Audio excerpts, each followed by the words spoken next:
Ah, meus amigos do Brasil, tá todo mundo feliz, não tá? Sexta-feira chegou, que beleza, que delícia. O que seria da semana sem a sexta-feira, não é? Mas o que seria da sexta-feira também sem a semana? Estamos no ar com o nosso Visão Geral de hoje. Meus amigos, há dias tristes de incertezas e desilusões. Nessas horas é preciso ter conforto e sabedoria. Mantenha seu pensamento limpo de qualquer coisa negativa. Pense sempre em coisas boas, coisas positivas. Isso lhe dará forças para lutar por tudo aquilo que deseja. O corpo reage de acordo com o que você sente ou pensa. Então, se pensar em coisas boas, elevará a sua autoestima e terá alegria para continuar a busca da realização dos seus sonhos. Não é bom isso aí, gente? Agora, melhor do que isso é entrevistar aqui a doutora Daniele Domingos. Oh, que maravilha!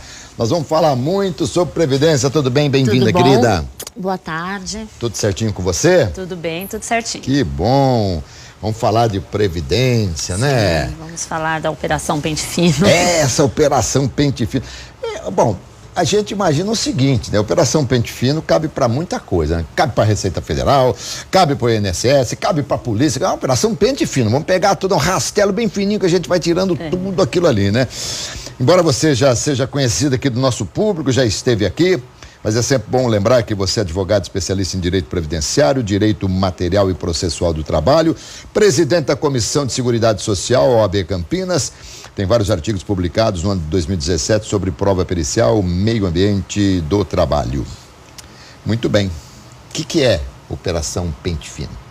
A Operação Pente Fino, ela, na verdade, visa a dar uma revisão nos benefícios por incapacidade. Ela teve início no segundo semestre de 2016, quando entra em vigência a medida 739, a medida provisória 739.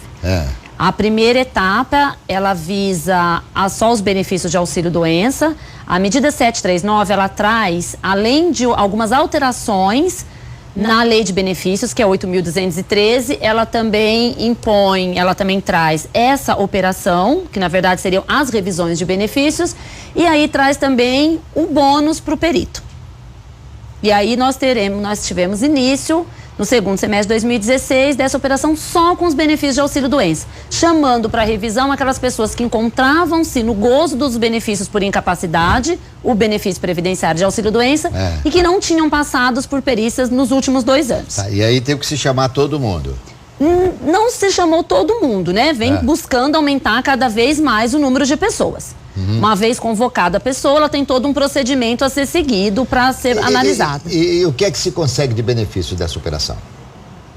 Avaliar quem está hoje sem condições de trabalhar e manter o benefício, ou aqueles que recuperaram a capacidade para o trabalho e assim cessar o benefício. Bom, essa, na verdade, seria a ideia da revisão. Querida, há muita fraude. E as pessoas não se preocupam. Se elas puderem fraudar o INSS, elas vão fraudar? Há fraudes e o INSS não está isento das fraudes. Né?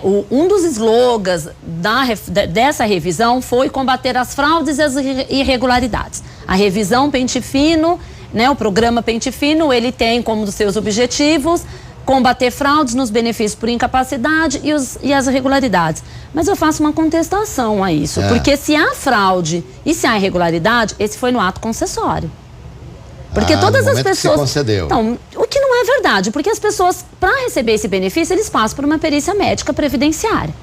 Eles têm que estar dentro da qualidade segurado, ou seja, tem que estar em dia com as suas contribuições previdenciárias ou dentro ainda da qualidade segurado e estar incapacitado. Quem vai averiguar a incapacidade é o perito do INSS. Então, a gente parte do princípio que aí não houve fraude, não houve irregularidade. O que na verdade houve? Mesmo essa medida provisória 739, que traz a revisão, essa medida provisória ela perde a vigência muito rápido, já no início de novembro. Mas em janeiro de 2017, o governo vai editar uma nova medida provisória. E aí, essa medida provisória é lei, é revertida em lei, a Lei 13.457 de 2017, e assim a gente tem a extensão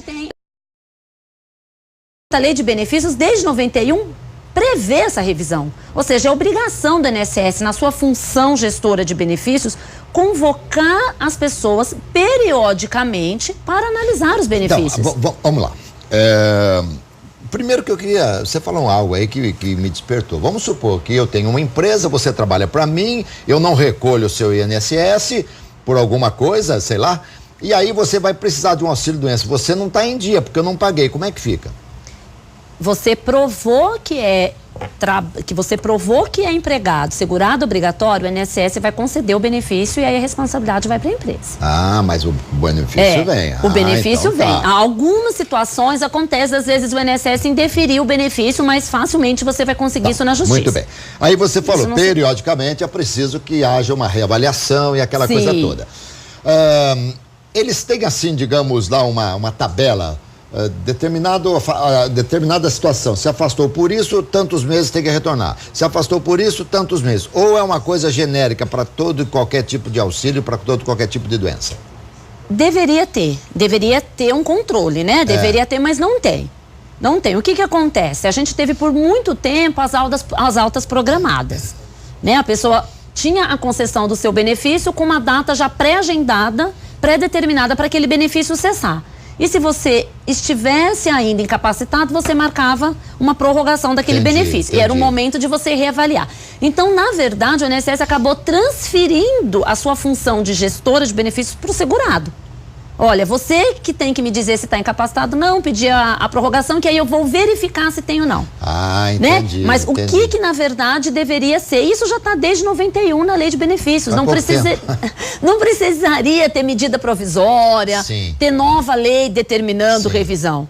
Ou seja, os benefícios por incapacidade, os benefícios de auxílio-doença, eles são benefícios temporários. Eu acompanhei outro dia que o INSS cortou inúmeros benefícios por pessoas que estavam recebendo de maneira ilegal, ou por fraude, ou qualquer outra coisa. Essa operação Pente Fino, ela é uma operação com data marcada para terminar ou ela é ad eterno? Não tem data para terminar. Não tem data. Na minha visão, eu acredito que ela vá seguir sempre. Não tem data para terminar. Foram constatadas, eu não consigo acreditar que essas pessoas estavam recebendo de forma irregular ou por fraude, que eu vou insistir. O que essas pessoas estavam recebendo é porque o INSS deu. Se elas tiveram recuperado a sua capacidade do trabalho e não foram lá comunicar para o INSS, eu também não acho que é irregular. Porque é dever do INSS convocar essas pessoas. É dever do pagador, né? Porque será que eu estou pagando certo? Então, agora, quem está recebendo, está recebendo. Acredita que está recebendo. Dentro dessa operação, constatou-se que realmente tinha pessoas que não precisavam mais estar recebendo, constatou-se que tinha pessoas falecidas recebendo, né? Então alguém... tem mas não é o maior número. O problema é que nós estamos diante de uma situação de que o maior número você tem hoje, numa faixa aí perto de 80% dos benefícios concedidos cessados. E eu não posso acreditar que 80% das pessoas que estavam afastadas tiveram a recuperação da sua capacidade laboral. Entendi. Como no passe de mágica, né? É meio Mas, complicado. doutora Daniele, até pra gente entender aqui, uma família que recebe a aposentadoria de um ente querido e, de repente, essa pessoa faleceu. É ato contínuo? Não sei, né, como é que funciona. Faleceu, o INSS é comunicado por cartório, por atestado de óbito, alguma coisa? Em algumas cidades, como aqui em Campinas já tem esse convênio, em algumas cidades, não são em todas. Tá, enquanto isso não for comunicado, o benefício continua vindo. A gente tem que pensar que o INSS é um órgão federal. Então a gente tem que pensar naquelas cidadezinhas do interior de São Paulo e do interior do país. Do interior do país, né? E algumas cidades, na maioria isso não acontece. Aqui em Campinas acontece. E quando não acontece, ainda benefício continua vindo. sendo pago.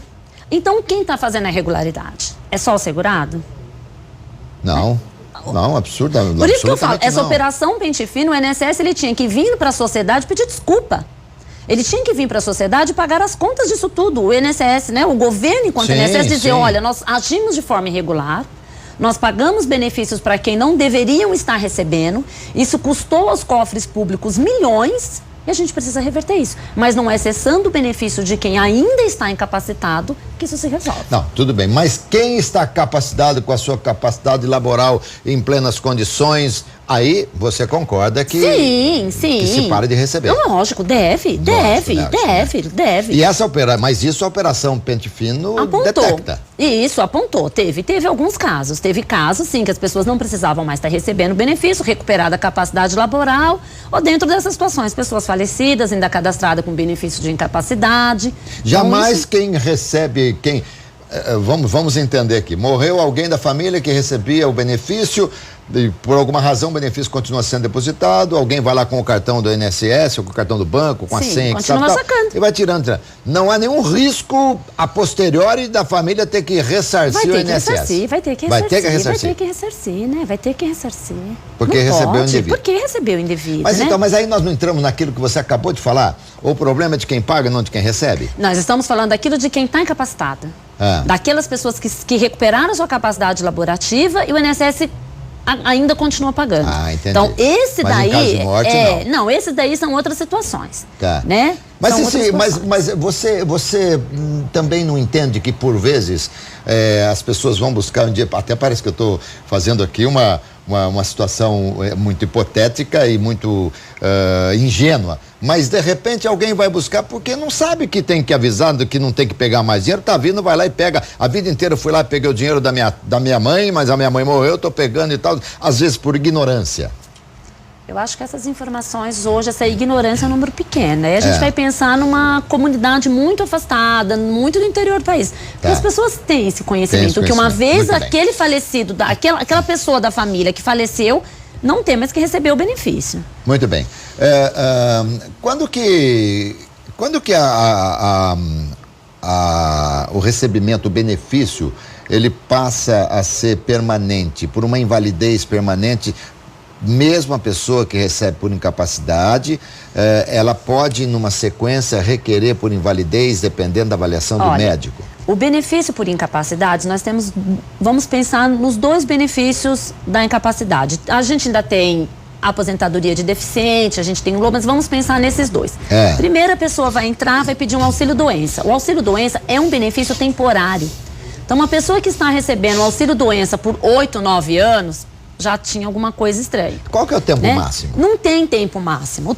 Não tem tempo máximo. É até a manutenção da incapacidade. Perfeito. E se não cessou, vai se manter. Então, nós temos primeiro o auxílio-doença.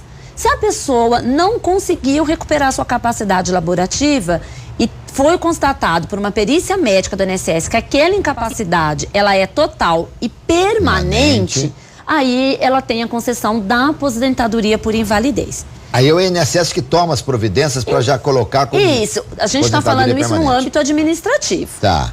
Então, ele deu entrada no benefício de auxílio-doença, porque você nem consegue hoje dar entrada na aposentadoria por invalidez. É sempre o auxílio-doença. E é o perito médico que vai dizer se você vai receber o auxílio-doença ou aposentadoria por invalidez. Perito do INSS. Isso num processo administrativo.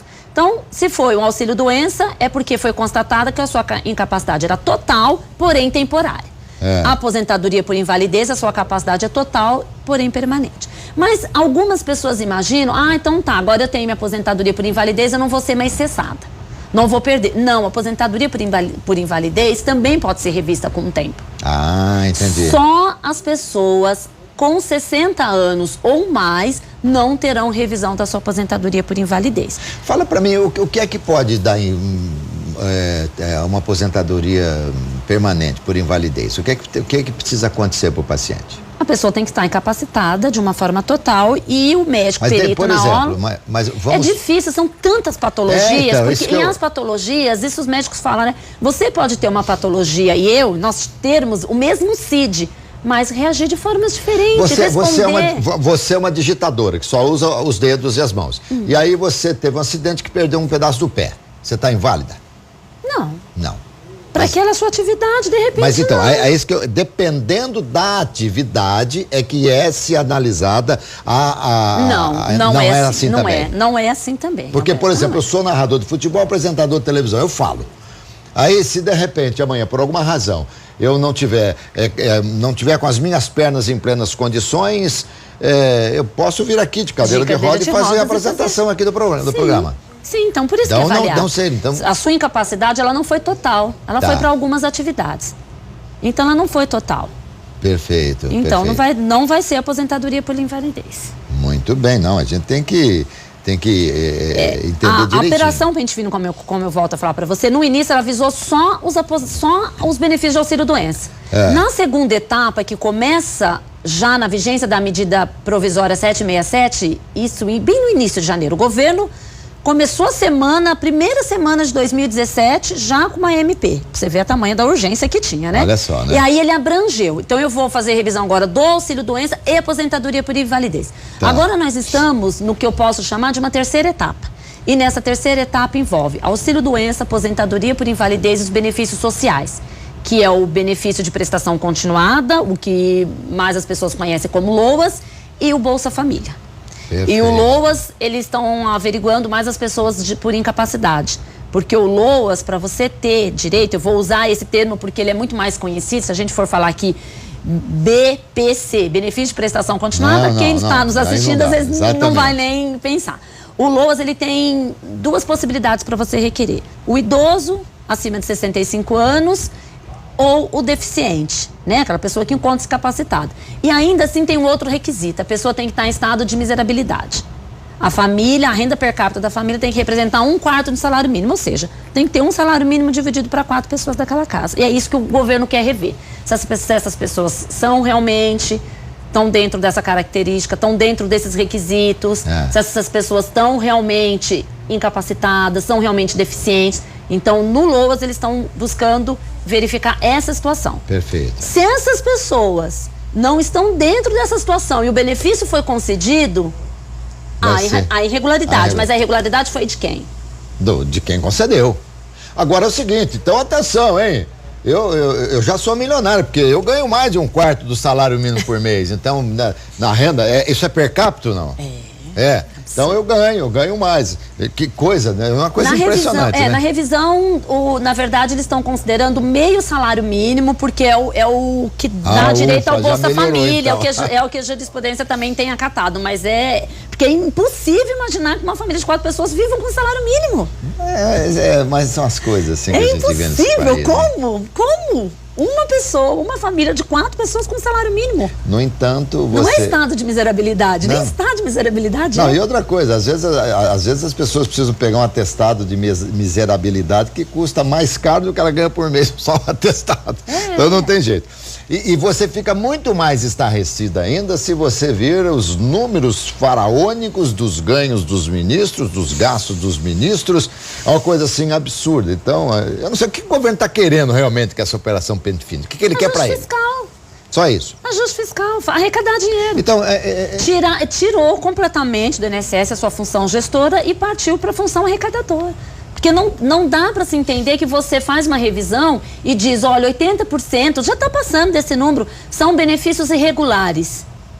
Peraí, governo, mas você me deu 80%. Você deu todos esses benefícios. Quanto custou isso para os cofres públicos? Sem dúvida.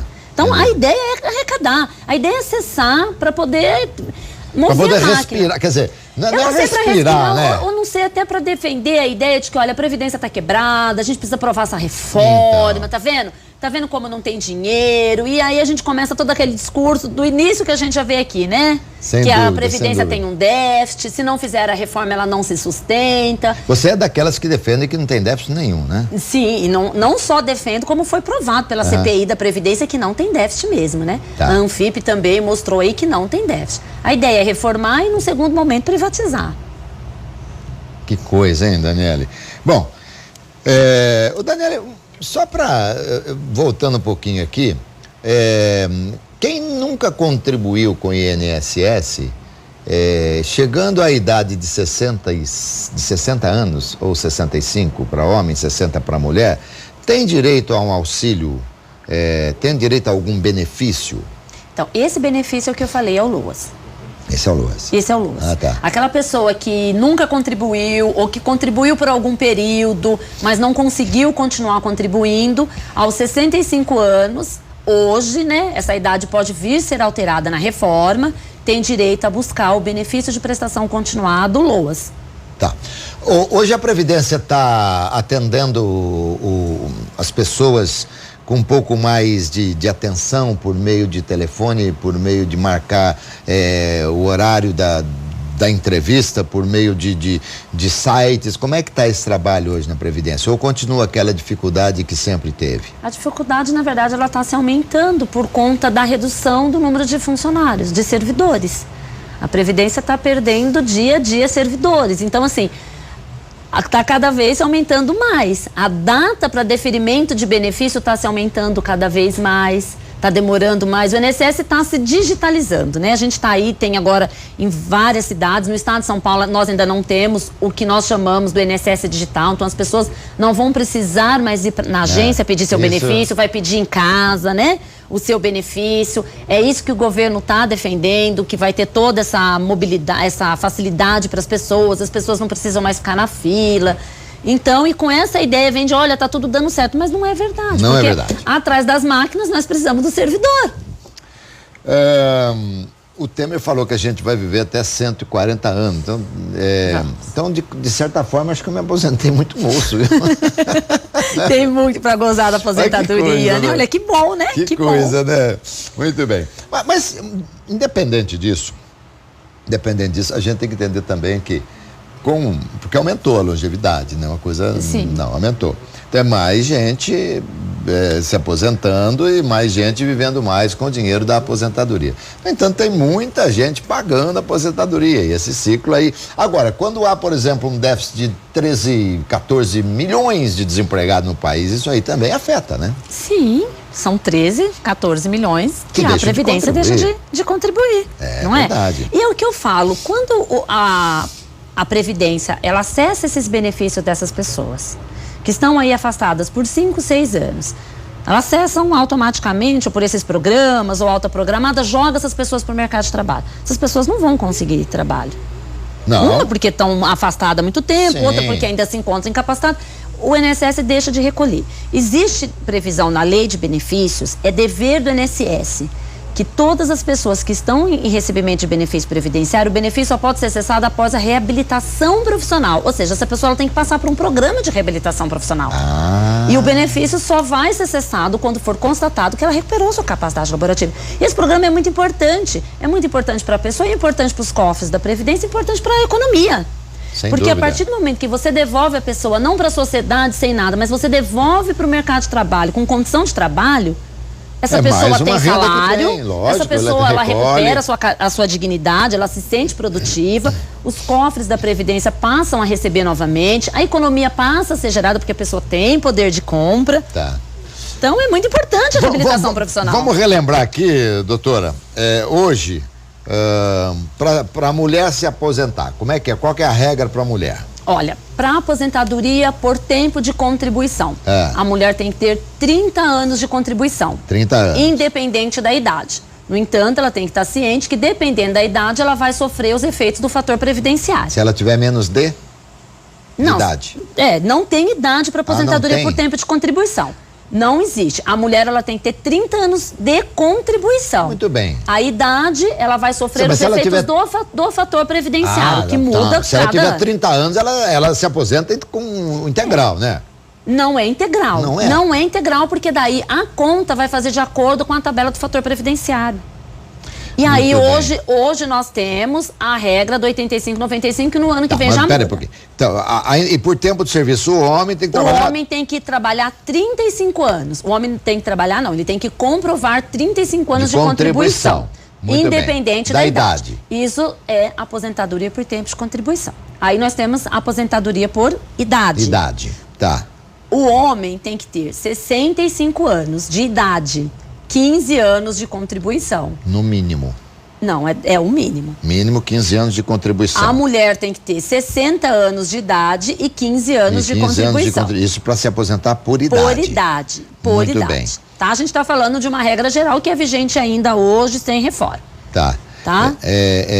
Agora, se a pessoa tem, digamos, o homem tem 35 anos tem 65 de idade e 35 de contribuição, ele entrou na regra do 95, ele recebe a sua aposentadoria integral. Sem fator previdenciário. Essa regra muda o ano que vem, né? Muda. Ela aumenta. Conforme sai a tabela da expectativa de vida, eu mudo o fator previdenciário, e essa tabela, quando ela foi feita dos 85, 95, a somatória dos pontos entre idade e tempo de contribuição, ela vai mudando a cada tempo, a cada 2 anos. Nós tivemos 85 e 95, 95 para homem e 85 para mulher, que era somar 55 anos mulher de idade. 30 anos de contribuição, essa mulher somava os pontos do 85, ela não tinha fator previdenciário, recebia integral. O que o governo quer com a reforma? Nesse aspecto aqui. Então ele faz uma conta, uma que vai ter que ter idade, vai ter que ter idade mínima. O que hoje a gente já não tem mais. Então aí ele traz idade. E aí ele traz uma conta. Então, se você trabalhar tanto 25 anos, mais 1 ano, então é uma coisa de louco. Não vai mais ser essa regra geral. Vai ser uma conta muito longa, que é assim, para as pessoas terem aposentadoria integral, teriam que comprovar 49 anos de trabalho. 49 anos de trabalho. Vamos fazer cálculo aqui. De tempo de contribuição, né? Vamos assim dizer, se a pessoa conseguir. 49. A pessoa pode trabalhar a partir de que idade? A partir dos 16. Dos 16. Não, tudo bem, porque eu comecei com 11 anos. Não, trabalhar pode. Tudo bem. Pode, não, a partir dos 16, mas registrado, tal. Registrado. Você pode 16. Registrar também. Com 14, então, desde que você garante o período para a escola, você não atinja essas coisas, também pode. Então, quem tiver 65 anos e começou a trabalhar com 16 anos, ele vai se aposentar, ele vai ter 49 anos de contribuição, aos 65 anos. Muito bem. Aqui no caso, então, ele está aposentado com integral. Com integral. Muito bem. Agora, como que você consegue trabalhar desde os 16 anos num país onde não tem emprego? Não vai trabalhar. A gente não tem emprego, a gente tem subemprego. Hoje a gente sabe que quase 80% do serviço aqui, principalmente na indústria, são terceirizados. Sim, então sem você contar tem uma a informalidade, né? Sem contar a informalidade. Você tem uma volatilidade muito grande, aquelas pessoas entrando aqui e saindo aqui muito tempo. A gente tem aí também um número grande, acho que são 32 milhões de pessoas trabalhando de forma irregular, né? Não contribuindo. A gente tem aí os camelôs, os vendedores ambulantes, todas essas pessoas, muita gente não contribui. Sem dúvida. E agora, por exemplo, se nesse espaço de tempo de 49 anos de contribuição, você, por acaso, ficou desempregada, você deixou de contribuir e tal, ao chegar a 65, você já teria fatores. Não, mas aí você tem aposentadoria por idade também, né? A reforma, ela traz modificações na aposentadoria por tempo de contribuição e na aposentadoria por idade. A aposentadoria por idade, ela aumenta de 15 para 25.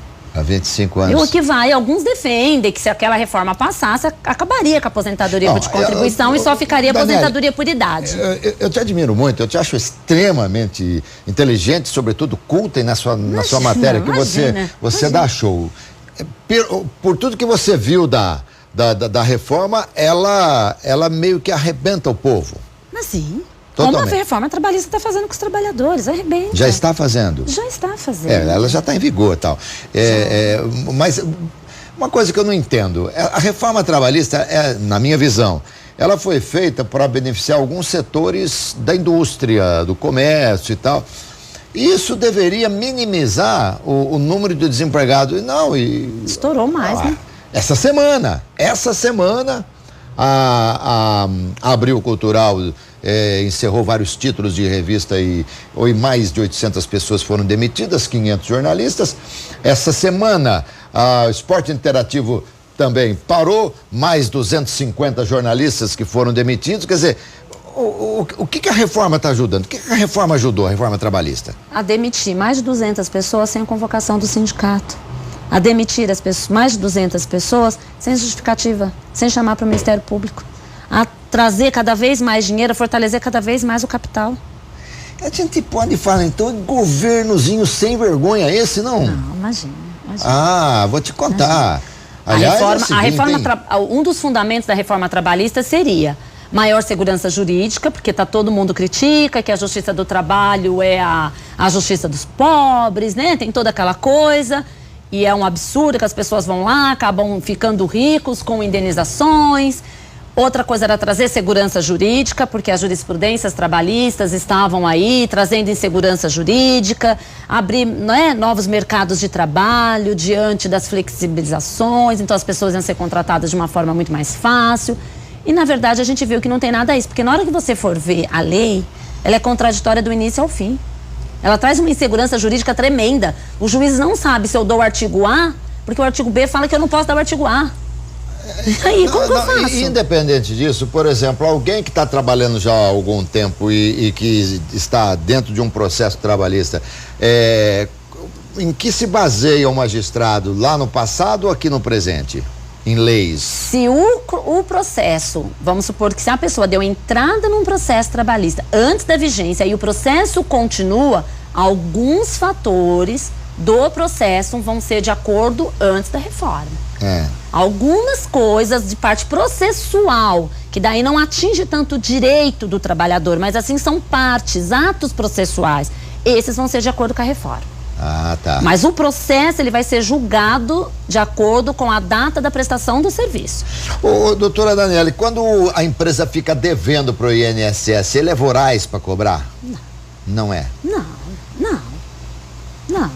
Não deveria ser. A pessoa senta e espera, aí não já conhecesse me cobrar você. Deveria.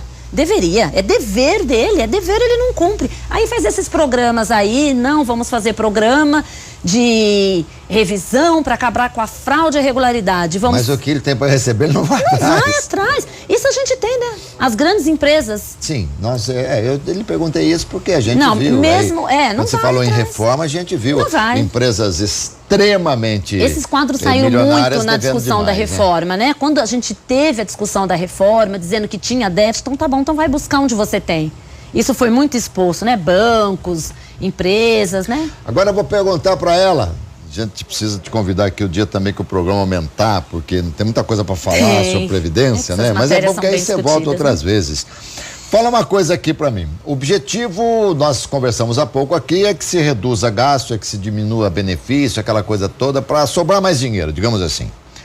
Mas as pessoas que se sentirem prejudicadas, evidentemente que vão atrás dos seus direitos. E tem aquela história que mais vale um péssimo acordo que uma boa demanda. Isso não vai encarecer tanto quanto ou até mais para o INSS? Sim, essas pessoas que estão tendo benefícios cessados, elas têm o direito de buscar na justiça o restabelecimento do benefício. E uma vez restabelecido, vem a conta para a INSS pagar. Os meses atrasados, aqueles meses que ela deixou de pagar, só que agora corrigido. E a correção hoje a gente tem é pelo IPCA, o que eleva muito valor. O que eu falo, então esse dinheiro que o INSS, que o governo diz que está reduzindo com todos esses cortes, eu não sei se vai ser suficiente para pagar o avalanche de processos judiciais que estão sendo gerados diante da cessação do benefício. Porque o número de pessoas que encontram devidamente incapacitada é muito grande. Eu recebo no meu escritório quase que diariamente, pessoas que você vê incapacidade a olho nu, pessoas de cadeira de roda, pessoas acima de 76 anos que nem poderiam ter aposentadoria cessada. O INSS, ele não está seguindo os critérios, ele está acessando. E aí depois, quando entrar com a ação, a gente vê o que faz. É mais ou menos assim. Mas, isso vai sair muito caro para os cofres, para as nossas contas, não é? Imagina, isso faz parte de decisões exclusivamente da cúpula do nosso governo, ou também, às vezes, isso aí parte por pessoas basicamente só do INSS? Não, são decisões do governo. Da governo. São do governo, né? O INSS por si só não pode agir. Não pode agir. Não, são entendi. do governo. Querida, quando alguém está aposentado, já se aposentou, e ele quer fazer uma revisão de aposentadoria, do dia que ele se aposentou, tem um prazo para ele fazer essa revisão? Tem, são 10 anos. 10 anos? Isso já está decidido. Razão, são 10 anos. Enorme, não? São bastante, né? Revisões tem várias. A que seria, assim, muito pouco, eu não consigo falar para você metade. Tem muitas revisões. Tem revisões sérias e tem revisões que já não pegam mais e que essas empresas que a gente até discutiu aqui, né? Que vivem usando aí dos segurados para vender serviço. Né? Então são infinitas, tem muitas possibilidades de revisões, né? As pessoas que tiveram algumas atividades especiais e não foram consideradas na data da concessão, alguns coeficientes errados, alguns valores desconsiderados de forma errada, então a pessoa tem 10 anos para rever o seu benefício. Recebeu o seu benefício, fez uma análise, depois de 1 ano, 2, vi que tem algum errado, levou para um especialista 10 anos. Bom, e aí vamos imaginar recebe que vier... os últimos 5 anos. Ah, isso que eu queria saber. Se ela entrou no 9º ano, ele vai receber só de 5 anos para trás. 5 anos. Tem algumas discussões, pouca jurisprudência previdenciária que diz que se foi erro do INSS, né? Porque sempre há um erro, aí a pessoa poderia receber desde quando foi concedido o benefício, tudo, mas é minotário. Pela experiência que você tem, o INSS... É 5 anos. Não, o INSS erra muito, não? Já errou mais, já errou mais. Principalmente no cálculo de benefício, já errou mais. Hoje tem revisão muito mais de direitos, que essa situação, hoje a gente tem a revisão denominada aí a vida toda, né? A pessoa, você sabe que quando vai pedir a aposentadoria, ela só tem considerado suas contribuições de 94 para cá, de julho de 94 até a data, que foi quando teve a conversão da moeda. Então, tem várias. E sobre esse aplicativo, o meu ISS, ele funciona bem? Não. Não, é que nós estamos colocando aí no rodapé do vídeo aí, olha. Não funciona por quê? Porque é um programa onde o Brasil inteiro está acessando ao mesmo tempo. Então assim, não é que trava, fica lá pensando, tem muitos dados, facilitou muito, ajudou muito, tirou muita gente da agência, porque você pode buscar CNIS, extrato de benefício, né, carta de concessão. Você pode buscar muitas coisas, mas diante do sistema DataPrev, ainda não dá.